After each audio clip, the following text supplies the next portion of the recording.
so the next and final talk of this session is about detecting floating point errors via atomic conditions, and it will be given by Daming Zhou from Beijing University and further authors, which I don't dare to pronounce.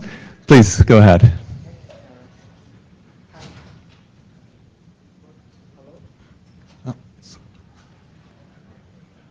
Okay, yeah. Okay, good.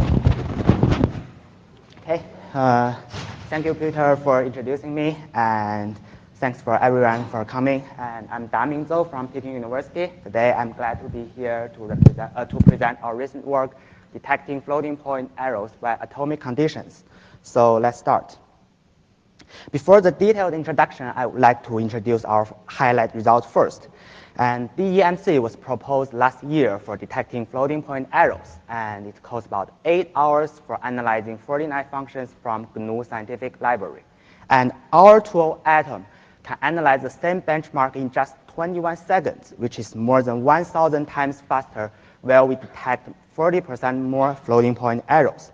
So how could we achieve this? And in this talk, I'm going to introduce and explain our approach in principle and practice. This is the outline of this talk.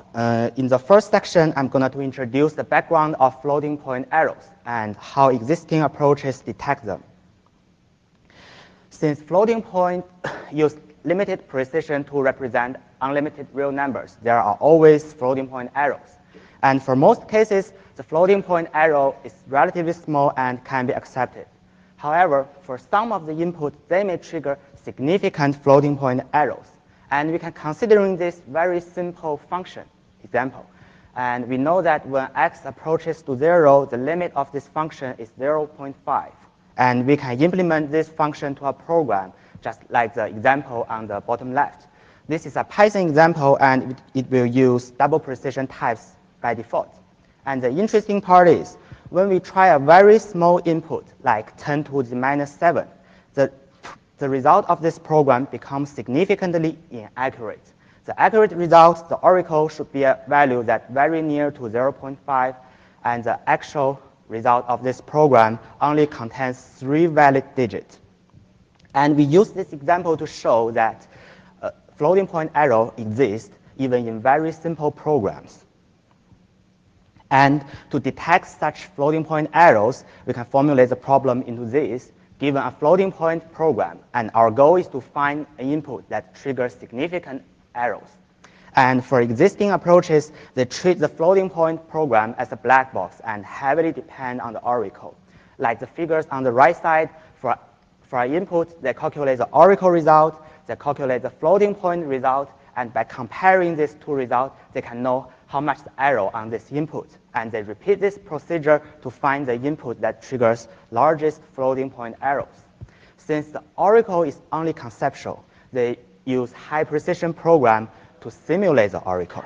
But high precision program is not the silver bullet, because it brings difficulties that are not solved yet. And this leads to our discussion in next section.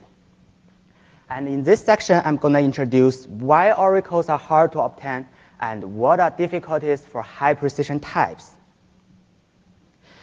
We find that using high precision program is very expensive for 2 reasons. The first one is high precision program is very expensive in computation cost. Even quadruple precision types are more than 100 times slower than double precision. And for arbitrary precision types, like provided by MPFR library, the overhead further increases. And the second one is high precision program is expensive in development cost because we cannot simply change all variable to high precision types due to the existence of precision-related operation and precision-specific operations. Since the time is limited, in this talk, we are going to introduce the precision-related operations only. And precision-related operations are hard-coded iterations and hard-coded series. They are widely exist in numerical libraries. And it's typical for numerical scientists to calculate a function by using its Taylor series. Like the example here, the series for sine x at x near 0. And this is the program that corresponds to this series. We can see that In this program, it only computes the first 4 terms of this series. This is because x is a very small number near 0, and so the arrow term ox to the 8 can be neglected for the double precision program. However, if we want a more accurate result, we need higher precision types, and we also need more terms. Otherwise, the arrow term will always exist. And there is no automated tools for generate such more terms. We need to manually add more terms, and this leads to much more expertise and effort to construct such program and lead to the expenses in development cost. And since the existing approaches need oracle results to distinguish this input, and we already know that oracles are hard to obtain because of the development cost and computation cost. And there is demand for an oracle-free approach to analyze floating point programs. And the question is, how can we analyze floating point programs without an oracle? And since there is an input and we got a floating point result, and we have totally no idea whether this result is accurate or not. And this question leads to our next section. And in the third section, I will introduce the concept of atomic condition and how we can analyze floating point program based on atomic condition and our approach, atom. And we start from the component of floating point programs. A floating point programs consists of atomic operations, which we define as elementary arithmetic and basic functions, such as trigonometric function, hyperbolic function, and logarithm, etc. And since these atomic operations are developed and maintained by experts for many years, the error in these operations are guaranteed to be very small by some definitive documents. So the question is, why does significant error still exist? And we find that this is because certain operations may amplify the floating point errors. And to understand how this operation amplifies errors, we adapt the concept of condition number from numerical analysis. And in numerical analysis, condition number measures the inherent stability of a mathematical function. And we can focus on another explanation of this condition number. It measures the ratio between the error in input and the output. In other words, it measures how much the relative error will be amplified from input to output. For example, the condition number of cosine is x times tangent x. And for different value of x, the condition number, the error amplified factor, will be different. So by focusing on condition number of each operation, we can know that during execution, which operations will amplify the error and which will not. And this leads to our key insight of this paper. We propose the concept of atomic condition, which we define as condition number on atomic floating point operations. And by leveraging atomic condition, we can analyze floating point program in a white box manner. And we can measure how much the error is amplified by atomic conditions, and we formulate that atomic conditions are the dominant factor for floating point errors. And since we can use native floating point types for computing atomic conditions, we can get rid of high precision types, and which will significantly accelerate our analysis. And here, we still use this motivation example to explain the relationship between atomic conditions and floating point errors. Here, we implement this function as a program here. We use the variable v1 to v4 to store all the intermediate results. And we can explain that step by step. And for the very small inputs, 10 to the minus 7, in this table, we list every the input and output and also the atomic condition of each operation. And in the first one, the cosine x, we find that there is no error in the input, so no error will be amplified by atomic condition, and the output only contains a very small relative error, the rounding error. And in the second operation, we notice that there is very small relative error in one of the inputs, V1. And we find that this atomic condition on this operation is tremendous, which means the very small relative error will be amplified to a very significant error in the output. we can see like this V2 contains a significant relative error. And in the third operation, there is no error in input, and in output, there is a very small relative error of the rounding error. And in the last operation, find that there is a significant error in the input, and the atomic condition is 1, which means the error will just be passed from input to output. And this leads to the significant error in the final result. And now we can formulate the error propagation based on atomic condition. And for atomic operation, we assume that the input carries a relative error epsilon x, and the error in output epsilon z can be represented as epsilon x times gamma plus mu, where gamma is atomic condition and mu is the introduced rounding error. And we find that there's only 2 terms in this formula, introduced error and atomic condition. And since the introduced error is guaranteed to be small, and we find that atomic condition is the dominant factor for floating point errors. And for more detailed formulation, you can check our paper. And so the question goes to how can we calculate the atomic conditions? Since the formula here for condition numbers, there is a derivative of fx.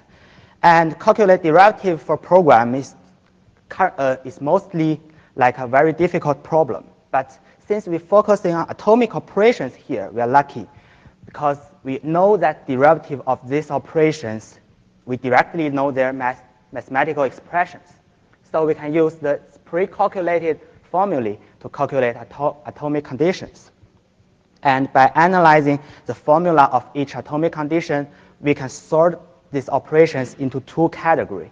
The one is potential unstable operations, like the addition, cosine, and log. For this type of operations, their atomic condition may become significantly large if the input of these operations falls into some specific domain, which we define as danger zone. And the other one is stable operations, and such as multiplication and square root. For these kinds of operations, their atomic condition never exceeds 1, which means the error will never amplified by this kind of stable operations. And all the previous discussion lead to our final approach, atomic condition guided search. In this search-based approach, we can generate input and trace its executions and calculate the atomic condition on each operation. And our goal is to find an input that triggers significant atomic conditions on each operation. And at the very beginning, there may all small atomic condition, and as the search continues, we may find an input that triggers a significant atomic conditions, and we list this input as suspicious. Since we can compute the atomic condition with native floating point types, the computation overhead is very small, which means we can search a lot of input and make our search more effective. And in this paper, we propose an evolution algorithm to serve as a search module, and other search algorithms can be easily adapted, integrated into our approach, since our approach is loose coupling with the search algorithms. And next is the last section about evaluation. So in this section, we're going to discuss how effective and how fast is our approach. And our evaluation subject are ADA functions from GNU Scientific Library, which is a widely used numerical library. And we define our error to be significant if the relative error exceeds a millisimo. And in this table, we show that the average size of these functions, and on average, each function contains about 90 operations, and 40 of them are potential unstable operations. And actually, we can find 12 of them are actual unstable operations. We define an operation to be actual unstable if we can find a specific input that triggers significant atomic condition on it. And this is the evaluation on the effectiveness. This histogram lists the function, ADA functions for their maximum detected error. And we can find there's a big gap between these 2 kinds of functions. On the left hand, there are stable functions. which means the maximum detected relative error on these functions never exceed 10 to minus 9. And on the right side, our approach finds significant error on 42 over 88 functions. On these 42 functions, we can find at least one input that triggers significant error. And when compared with the state-of-the-art techniques, our approach Atom can find significant error in 8 more functions. And this is on the state-of-the-art techniques benchmark. And we also incurs no false negatives. And here we listed these 8 more functions. And we find that even the state-of-the-art technique cannot detect significant error on these widely used functions, such as sine and cosine. And this is the evaluation on the runtime cost. And on average, our approach Atom analyzes one function in less than half seconds, which is more than 1,000 times faster than DEMC, which is proposed last year, and more than 100 times faster than LSGA, which is proposed 5 years ago. So we find that our approach Atom achieves orders of speed ups over the state-of-the-art, and which make it much more practical. And on this last page, there is some take-home messages. And in this paper, we proposed an Atom, which is a super fast and effective technique for detecting floating point errors. And we also propose the concept of atomic condition, which is a powerful tool for analyzing floating point programs. And it has several advantages, such as oracle-free, native, and informative. And because of these advantages, we expect atomic condition to be applied on broader applications, such as debugging, repair, and synthesize. And if you are interested, please check out our open source project on GitHub. And that's all. Thank you. Thank you.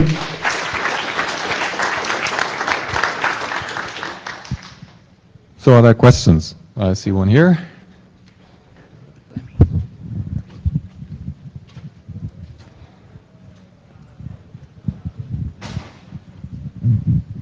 So I have 2 quick questions. One is, how do you deal with code that uses compensating error, which would trigger your atomic condition intentionally to compensate for other error? And the other one is, how do you know that you have no false positives, or sorry, no false negatives in the library code you analyze? Okay. So thanks for the questions. They are good questions. And for the first one, we have discussed about the compensation of the errors. And we find that in this page, in this formula, there is 2 kinds of terms. And the first, since our aim is to find a significant atomic conditions. And if the first term is significant and the second term is guaranteed to be small, so they are not going to compensate each other. And for multivariate operations, there are 2 terms of epsilon x times gamma. And if we find a significant atomic condition, it's extremely rare that 2 error terms will compensate each other. And so, which is to say, if we find a significant atomic condition, the epsilon z here is kind of very likely to have a very big significant error in the epsilon z. Yeah.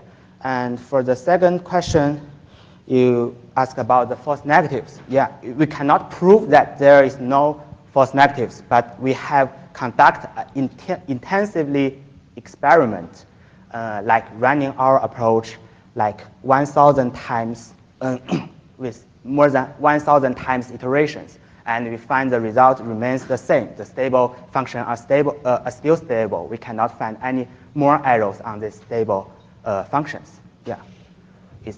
Which is to say we can kind of try it empirically, and we cannot guarantee it from the theoretical aspect. Yeah, thank you. Hi, thanks for your talk.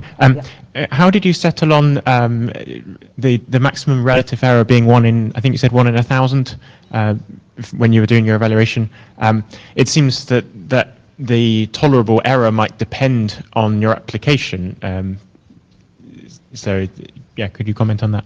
Okay, so which is like here, you say some function triggers a relative arrow very big.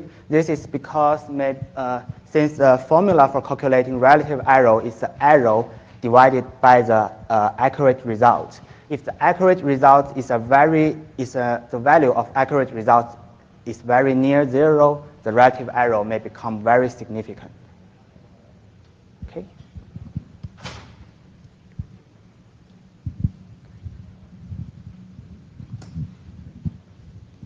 Okay, so I have a final question. So you mentioned you found errors in a couple of functions. So what now? So can your method be used to suggest corrections to the functions, right? I mean, you would like to use the functions and you would like to minimize the error, right? Or is Yeah. do you see a way of using your results to improve the implementation of those functions? Yeah, sure. This is because, like in numerical libraries, it's hard to use one algorithm to calculate the entire input domain. So the typical way to do that is cut different intervals, cut the domain into several intervals, and in each interval, they use a different algorithm to calculate the result. And our result can show that at which point, which interval, there need some specific algorithms. So if you can find this result and the developer of GSL can know that, okay, then at this point, our function is not accurate enough. So we need a specific special treatment of these intervals. Yeah. I see. I don't see further questions, so thank you again, Damien. Okay, thank you.